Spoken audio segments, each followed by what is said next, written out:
And we are back working on the F31 318D, which had the knocking engine. So it's time to remove said engine. This is an N47 2-litre diesel engine. I've removed one of these before, and this is kind of the setup that I'm using at the moment. A little bit of a Heath Robinson setup, you could say, but yeah, I've had to remove the front bumper because I couldn't get the engine hoist close enough. Ideally, of course, you want it over the center of the engine. It's still not quite over the center of the engine, but before it was like way over the front of the engine. So yeah, I had to get the front bumper off because I didn't fancy this engine lifting up, then swinging through and smashing straight into the fan. So yeah, had to get that out of the way, but I think we are now ready to go. I just hope that this engine is less than 200 kg. Yeah, so its fullest extension. Could probably do with a new engine hoist which has a longer reach on and, you know, is a little bit stronger, but this has done the job before, so it should do the job again. Famous last words, of course. If you're wondering what I've done with the bonnet, basically I've just put it in the upright position or service position, whatever you want to call it. Just disconnect the bonnet struts, and I've just had it in place with a couple of pieces of wood, just so it doesn't flop down on our head. But yeah, enough talking, let's get this engine removed. Before we do that, make sure you give this video a like, it really does help me out and it shows your appreciation. Now then, engine, you're coming out.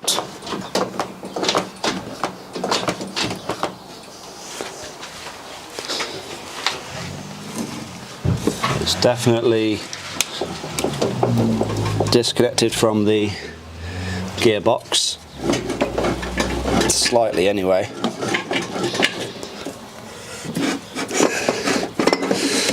Let's get this AC compressor down and out of the way. Oh, that needs to be disconnected. Alright, just keep going.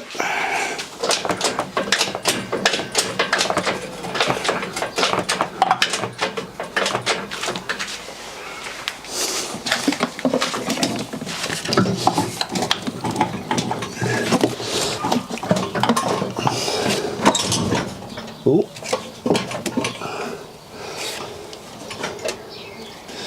Yeah, that's definitely came away now, hasn't it?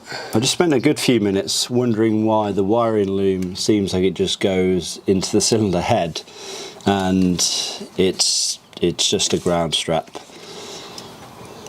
Just held in by that 10mm, goes through the engine lifting mount, just there, and that's the wiring loom for the gearbox, I think. So it should now be completely free. Exhaust is free, engine's off the engine mounts obviously. Should be no more wiring.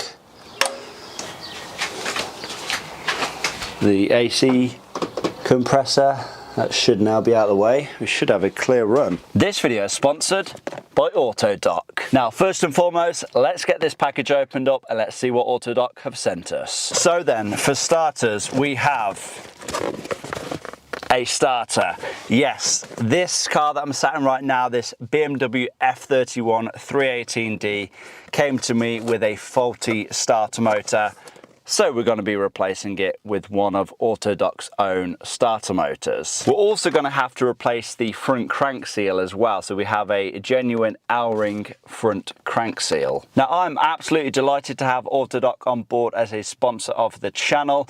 I've personally been a customer of theirs for many years now. They offer a whole range of car parts at affordable prices. And I also have a discount code for you guys as well, where you can save an additional 5% off That will be on the screen now. Use code George to save yourself an additional 5%. Now, after watching this video, make sure you check out and download the Autodoc app using the link in the description box below. Now, did you know that Autodoc offers a whopping 4 million spare parts at affordable prices? Let me just show you how quick and easy it is to navigate the app and place your order. You can simply insert your car registration or select your car using the drop-down menus. From there, you can browse the suitable categories and find the car part that you need. Once again, I want to say a massive thanks to Autodoc for sponsoring this video. Remember, all the details will be down in the description box below, so check them out. Now let's get back to the video. Right, let's go again.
Should do it. Let's get this thing closer to the ground.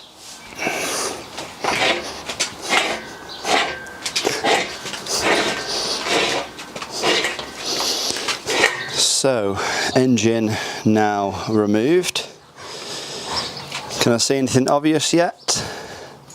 I mean, we have a pretty big mess. That's mostly probably from the front crank seal though, when I ran the engine. Without the crank seal in place. We have the usual oil filter housing leak. That's been leaking for some time. Some sort of oil leak in the back here as well.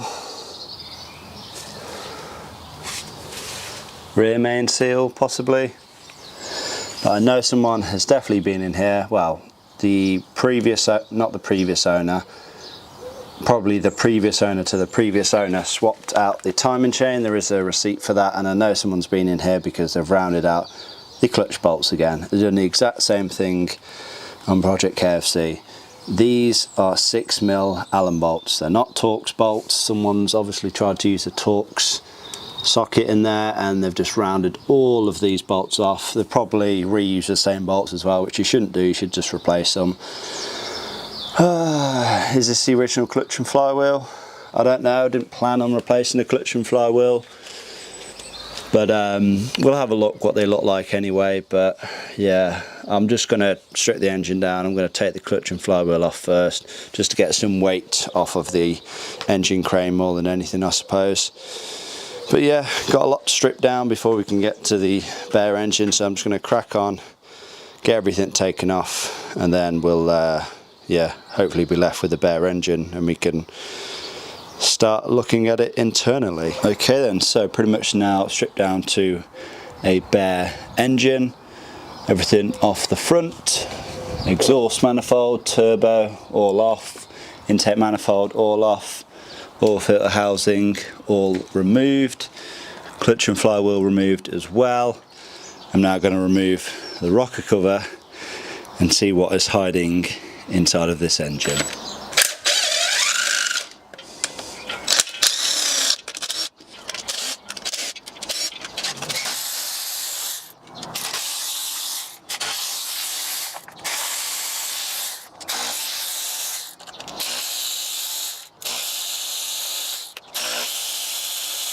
That should be all the bolts now loose. Let's see if we have lift off.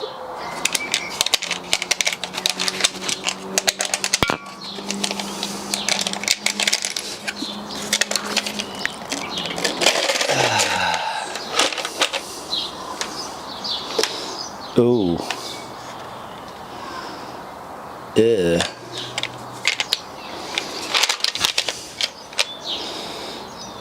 Okay.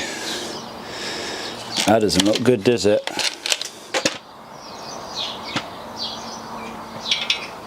Look. That is thick sludge in there. Well, it's pretty obvious to see why this engine has failed catastrophically now, isn't it? I'm guessing an oil way has got blocked up, and yeah, it's just, this has got to be oil starvation to one of the main bearings, I would imagine. This is just lack of oil changes. This is not good at all. Let's check the chain for tension.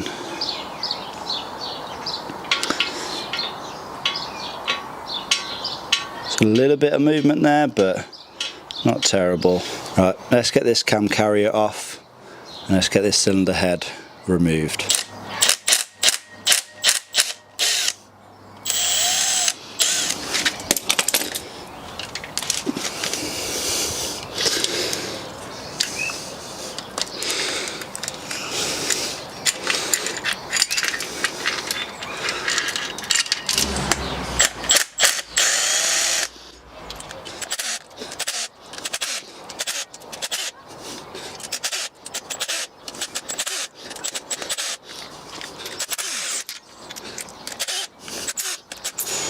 This should just lift out now.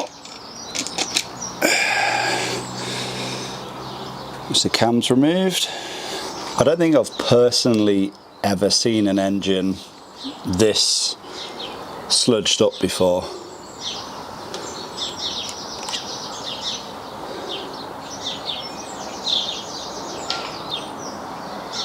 That is not good. Alright, let's get all the main head bolts removed. There is 1, 2, 3, 4, 5, 6, 7, 8, 9, 10, and there should be some smaller ones as well. These smaller E-Torx bolts, and the head should lift off then.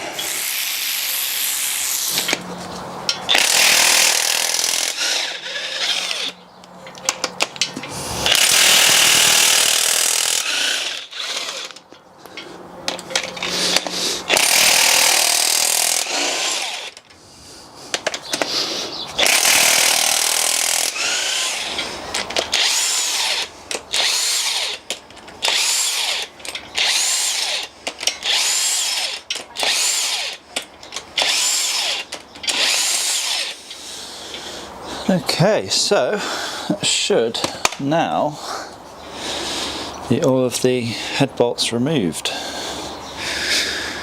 There shouldn't be anything holding this in place still.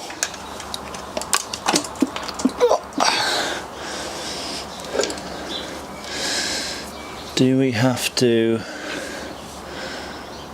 remove this guide? I don't think so.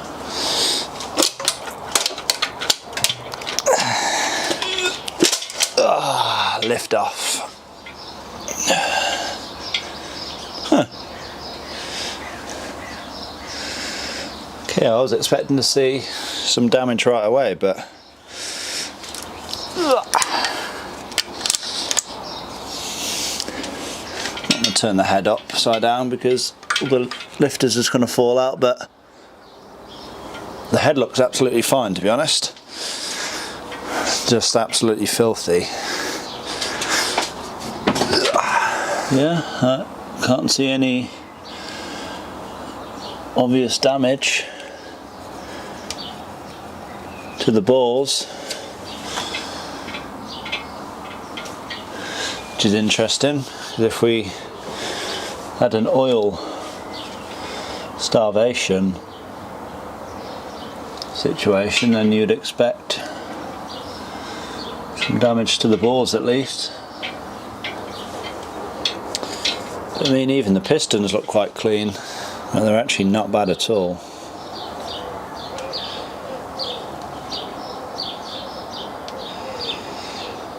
I think we need to take the sump off and have a look at the crankshaft.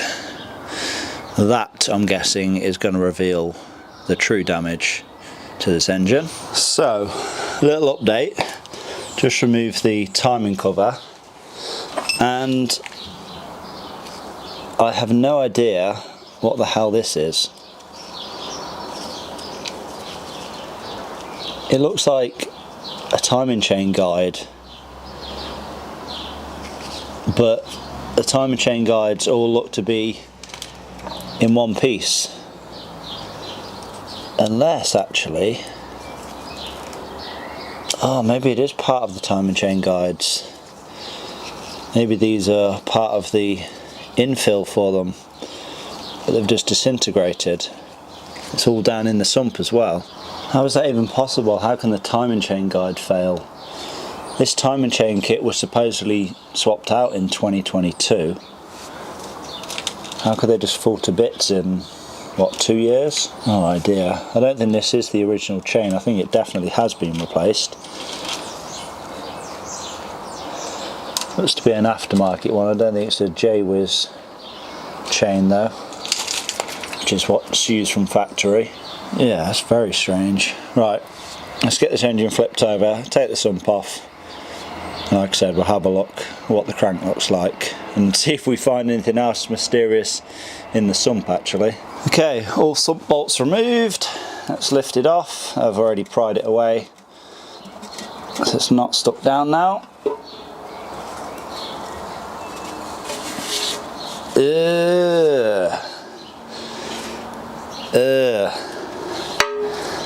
Okay. Well, if we didn't think this engine was dead, it definitely, well and truly is dead. Oh wow.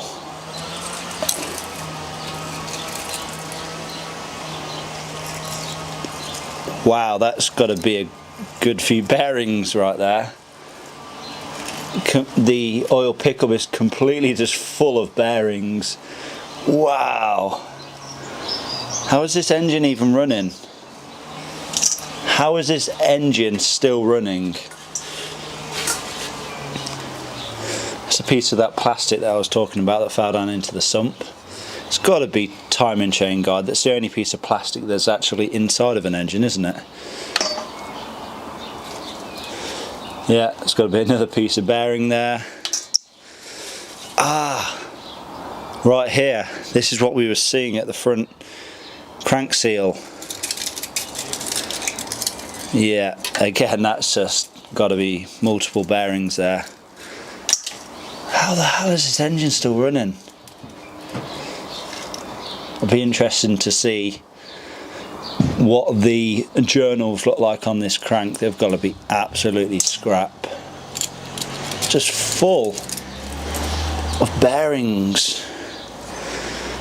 How did this engine not seize? He must have no bearings left. Alright, let's get the oil pump removed. Let's get this plate out of the way, then we should be able to get the main bearings removed then. Okay, so I thought the oil pump was separate to this, but this is actually all part of the oil pump assembly. So again, just lots more E10 bolts.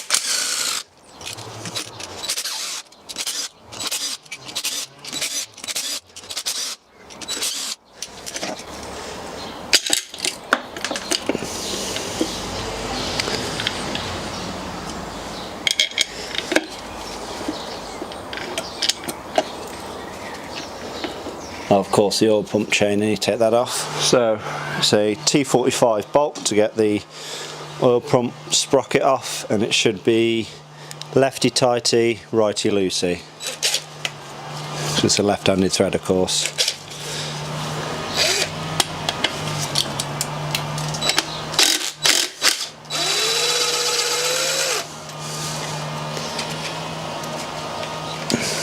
There we go. Alright, let's lift the oil pump off now. Oh, wow, there's just so much more bearing material down in there. Knock knock. Who's there?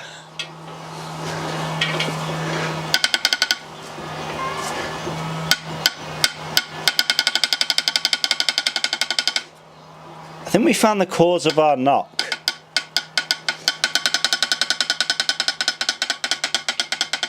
So that's one of the big end bearings, of course. I'll just be interested to see what the mains bearings are like. That is a lot of play though. There's definitely no bearing left in there. I'm just going to remove all of the big end caps first. Let's see what these are looking like.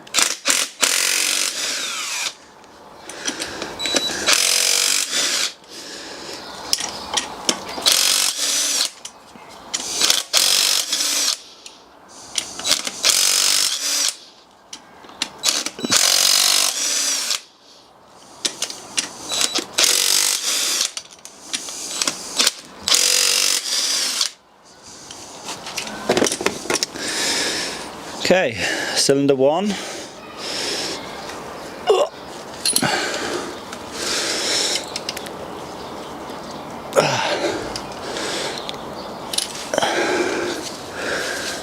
think that's welded itself together. Cylinder 2. Yeah, there's no bearing there, is there? There's no bearing there at all. It's completely just left the chat. Well, the crank is scrap, pretty much. Don't think you're going to oversize that. Some pretty deep scoring in that.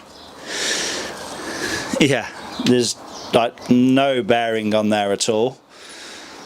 So that's interesting. Cylinder 3, we actually have a bearing still. Yeah, it's still bad, but I mean, it's still intact. Definitely a lot of wear down the middle of that. But yeah, it's still intact. It didn't spin.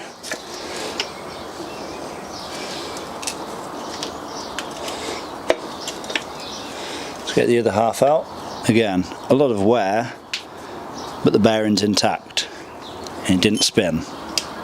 Oh no, managed to get cylinder 1 off as well.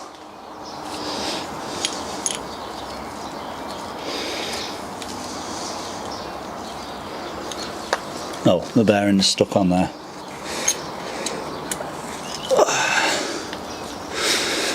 Again, cylinder 1 bearing. Again, obviously has wear, but it's still intact. So I think it's just one big end bearing that's spun and left the chat. Oh wait, no, 4 spun as well. There's nothing left of 4. So that must have been knocking as well then. So cylinder 2, cylinder 4, they were both knocking like crazy because they had no bearings left.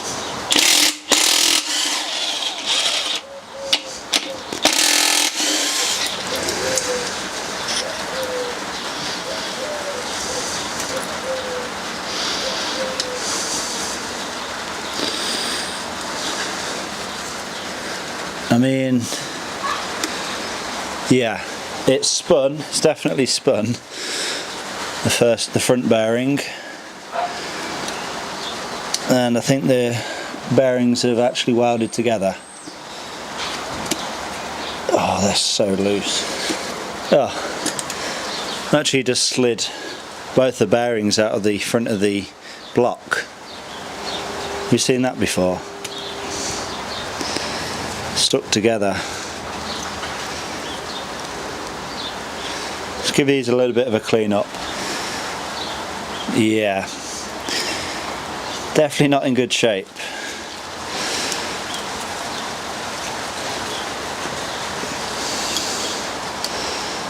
Some pretty deep grooves in there as well. Yeah, this crank has got to be scrap, hasn't it? Obviously you'd have to know for sure by giving it a, you know, a measure, but I have a feeling this crank is not going to be savable. Probably the block actually. Now all of the caps, they're all damaged. I mean, you could line bore it all, but probably just more hassle than it's worth really, than just getting a replacement block. Yeah, that one's spun as well.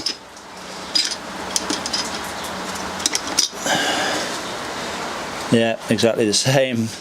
That one's spun. That one's spun. They've all spun, haven't they? And that one's spun. So every single mains bearing has spun, and then we had one big end bearing, one rod bearing that had spun as well. Let's check the end float actually, because it looks like the thrust bearing is actually still in place.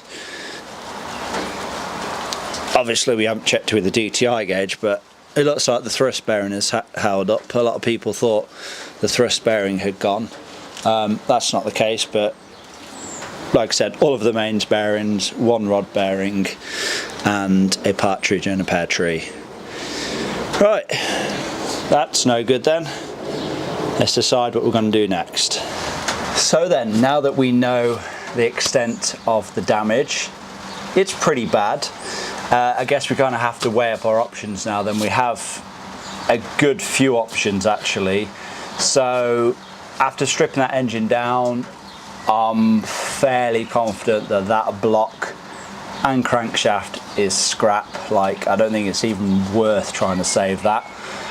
Top end, the head, that still looks fine, you know, I can't see anything wrong with it.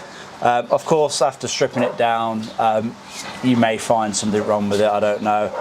It's going to need a good thorough clean, that is for sure. It's absolutely full up with gunk and God knows what else. I mean, all that bearing material that's probably gone around there. I had a look at the camshaft lobes, they didn't look too bad. The camshaft bearings themselves, they could be in worse shape, I don't know. So we could keep the head, get a replacement block or bottom end block, crankshaft, pistons. They may be they may be salvageable out of that block. So I guess we have a few sort of iterations of a bottom end slash block we could buy, or we could just get a whole replacement engine already built up and we just drop it straight in. Of course, with that, we don't know the history of it, we don't know if the timing chain's been done, and it's a massive gamble really. I could just buy a replacement engine, strip that down, and then rebuild that. Obviously, if I'd done that, I would know that the engine is good internally, of course.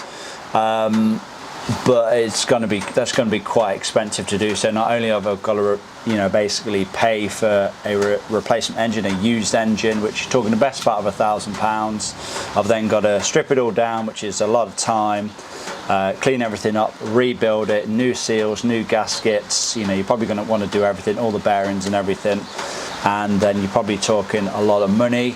Another option I have is to get a rebuilt or reconditioned engine with some sort of warranty. Now, I've been thinking of this option more and more. Obviously, it would save me a lot of time. I don't have to worry about rebuilding it. I don't have any problems rebuilding the engine. I mean, I've rebuilt one before, that went successfully. So yeah, no problems rebuilding it at all. But obviously it takes a lot of time, and it means that this project is kind of going to be delayed a little bit. Whereas if I had a rebuilt or a reconditioned engine, then I could just chuck all my ancillaries on and drop it in, and we should be good to go, especially if it comes with some sort of warranty. So yeah, I don't know if I should go down that route or not. Obviously, again, it's a trust thing. I mean, how well do you know these engines are rebuilt or reconditioned? I know there are some companies out there that literally just wash the engine externally and claim that it's reconditioned when they haven't even opened it up, replaced any bearing seals or anything. So yeah, it's a bit of a minefield out there, I guess. If I was to go down the reconditioned route, then I would want it to be done by someone who actually knows these engines inside and out. So yeah, I guess I've laid out my options there to you guys. Again, let me know what you think. Obviously we know the extent of the damage now. Still don't know what caused it. If I had to say, I actually don't know. It's a bit suspicious that the timing chain guides had kind of fallen to bits. So could the timer chain guides have fallen to bits, fallen down into the sump, blocked up the oil pickup, starved all of the bearings, and that's what's made it failed? I think that makes the most logical sense. I don't think it could be something to do with the fact that this thing ran out of fuel. I was kind of thinking, oh, I wonder if, you know, some of the injectors got stuck open and then just basically washed out the cylinders. I don't think that's the case, because the cylinders look good, there's no damage in there. And when I smelt the oil, it didn't smell of diesel, so I don't think it's a fueling issue at all. I think it's, like I said, the most logical reason could be the timing chain guide failing and then, yeah, blocking everything up. So yeah, a lot to digest, I know, guys. Appreciate you watching thus far. Anyway, I'm going to wrap this up. Like I said, let me know your thoughts down in the comments below. Thank you all for watching. Give this video a like, leave a comment down below, as I said. Subscribe if you haven't already done so, and I'll see you all in that next one.